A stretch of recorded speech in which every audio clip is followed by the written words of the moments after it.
오늘 우리가 함께 읽은 본문은 다니엘의 환상 계시 이후에 기록된 다니엘의 기도입니다.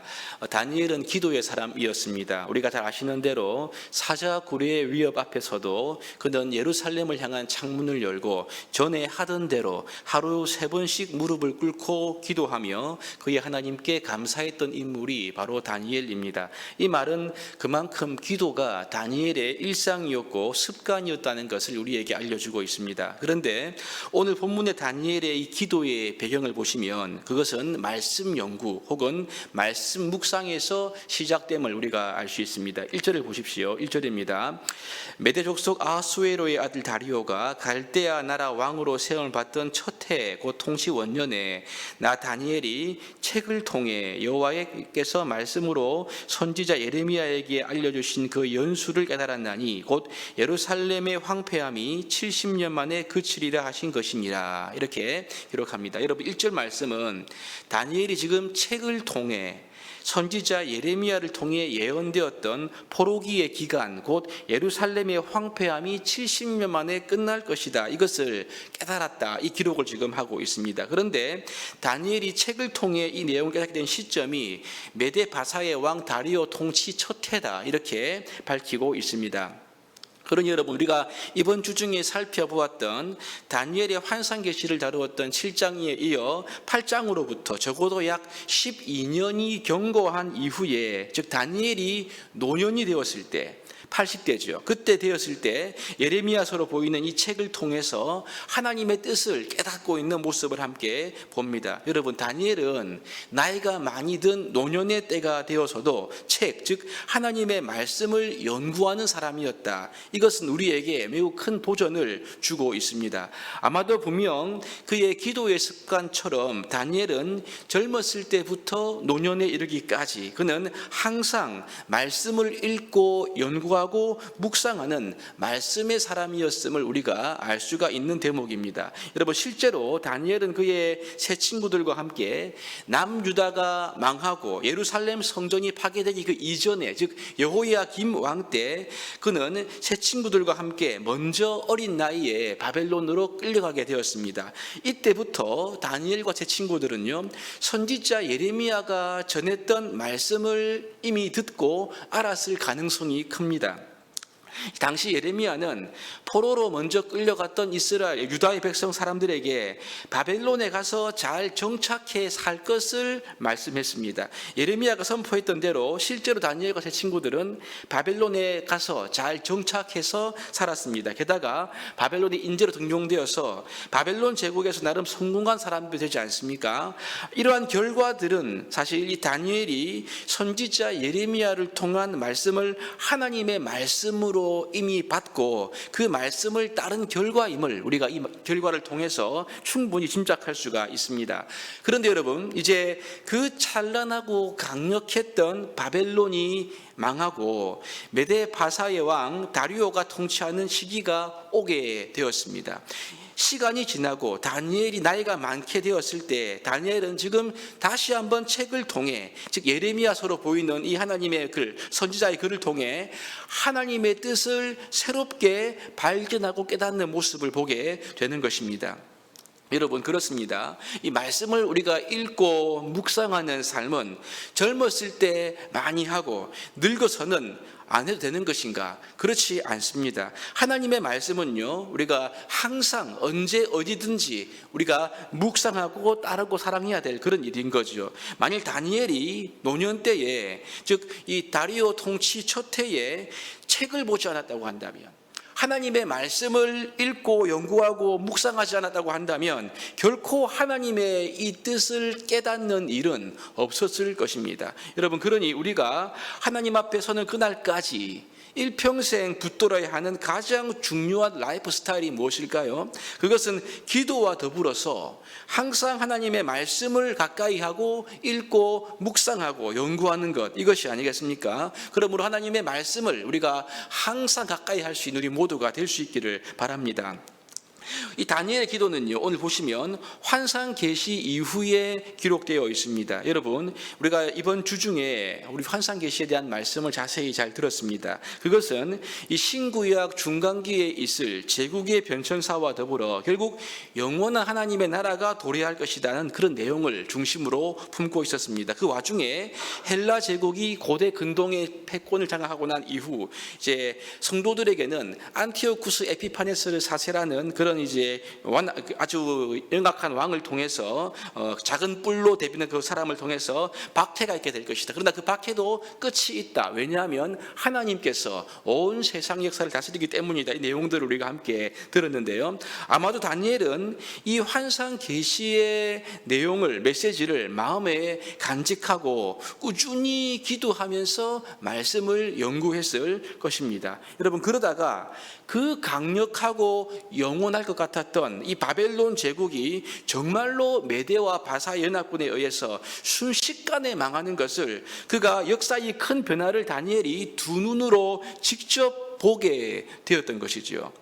나라가 바뀌면서 정책도 바뀌고 모든 것이 변화되어지는 그러한 이 역사의 변화의 시점에 있었기 때문에 아마도 다니엘은 하나님의 말씀의 의미를 더욱 확실하고 분명하게 깨달았을지도 모릅니다. 그런데 여러분, 이 말씀을 깨달은 다니엘의 반응이 오늘 본문 3절인데요. 보시면 이렇습니다. 내가 금식하며 베옷을 입고 죄를 덮어쓰고 주 하나님께 기도하며 간구하기를 결심했다. 이렇게 말씀합니다. 여러분, 지금 다니엘이 말씀을 통해 깨달은 것은 이 예루살렘의 황폐함이 70년 만에 그친다는 사실이었습니다. 이 말씀은 이제 곧 얼마 있지 않으면 포로 귀환 예루살렘의 회복의 때가 가까웠다는 것을 의미하는 그런 말씀이죠. 이 사실을 깨닫게 되자 다니엘은 곧장 금식을 동반한 간절한 기도의 자리로 나아가게 되었습니다. 여러분, 그런데 사실 이 다니엘이 분명 환상 계시를 통해서 앞으로 일어나게 될 그런 역사와 제국의 변천사뿐 아니라 결국 하나님 나라의 궁극적인 승리를 다니엘은 이미 알고 있었을 것입니다. 그럼 여러분, 우리가 좀 궁금함이 생기지 않습니까? 하나님의 나라가 궁극적으로 승리하게 될 건데 왜 굳이 다니엘이 이렇게 긴박하게 간절하게 기도할 필요가 있는가 하는 문제입니다. 생각해 보십시오. 다니엘은 이미 미래의 궁극적인 결과를 이미 대충 알고 있습니다. 그럼 여러분, 여유 있게 뒤로 빠져서 이 모든 것들이 예언대로 일어나기를 바라면서 기다리면 되지 않겠습니까? 그런데 이 환상 계시의 내용을 마음에 간직하고 있고 말씀을 통한 하나님의 계획을 깨닫게 된 다니엘은 그냥 앉아 있는 것이 아니라 적극적으로 간절히 기도하는 자리에 가게 되었다는 것입니다. 그럼 여러분, 말씀을 깨달은 이 다니엘이 왜 이렇게 금식하며 간절히 기도하려고 마음 먹었을까요? 그것은 하나님의 계획이 지금 곧 임박해 왔는데 포로로 끌려온 유다 백성들은 아직까지 곧 임박한 회복을 위해서 준비가 전혀 되지 않은 상태였음을 깨달았기 때문일 것입니다. 유다와 이스라엘 백성들이 포로 생활하게 된 이유가 무엇입니까? 그것은 그들의 죄와 반역 때문이었죠. 이것이 선지자들이 지속적으로 경고하고 말씀했던, 지적했던 매우 중요한 내용이었습니다. 아마도 다니엘이 바벨론에 끌려와서 오랜 세월을 살았던 유다 백성들을 보았을 때 아마 여러분, 그들의 마음에 있었던 해결되지 않았던 이 죄악의 문제, 반역의 문제를 여전히 보았을 것입니다. 우리가 잘 아시다시피 실제로 포로 귀환 이후에도 보시면요, 이스라엘과 유다 백성들 내에 있었던 그런 수많은 영적인 문제들이 있지 않습니까? 귀환 전에는 아마도 이것이 더 컸지 않았겠습니까?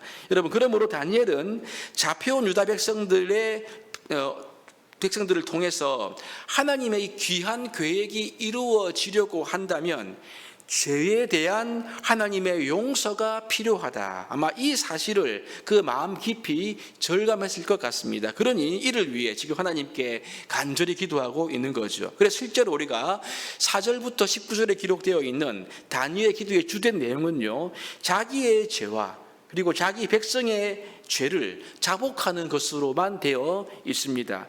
여러분, 다니엘의 기도를 쭉 보시면 같은 의미의 다른 동사들이 많이 나열되어 있습니다. 범죄하여, 패역하여, 행악하며, 떠나싸우며, 듣지 아니하였다, 죄를 범했다, 율법을 범했다, 이런 여러분 단어들이 굉장히 많이 사용되어 있는데 다 같은 의미 아닙니까? 한마디로 우리가 하나님 앞에 범죄했습니다, 이것을 지금 자백하고 있습니다. 뿐만 아니라 여러분, 다니엘은 자기 자신을 이스라엘 민족 속에 두었습니다. 그래서 하나님께 범죄한 것이 바로 나의 죄이고 우리의 죄임을 하나님께 고백하면서 용서를 구하고 있는 모습을 함께 볼 수가 있습니다. 그래서 여러분, 우리가 보시면 다니엘은 우리라는 말을 굉장히 많이 사용하고 있는 것을 보게 됩니다. 여러분, 왜 그렇습니까?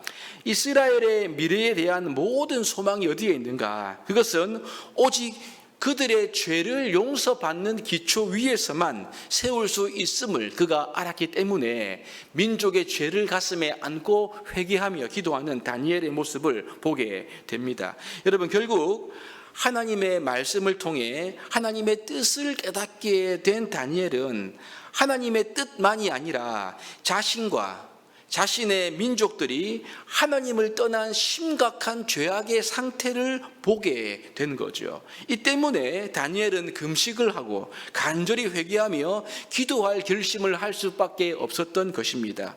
여러분, 그렇습니다. 하나님의 말씀은 우리에게 어떠한 결과만을 주는 것이 아닙니다. 하나님의 말씀은 우리가 하나님의 계획과 그분의 뜻에 걸맞는 자격과 존재가 되도록 우리를 이끄시고 우리를 변화시키시는 하나님의 능력이라는 점을 우리가 꼭 기억해야 할 것입니다.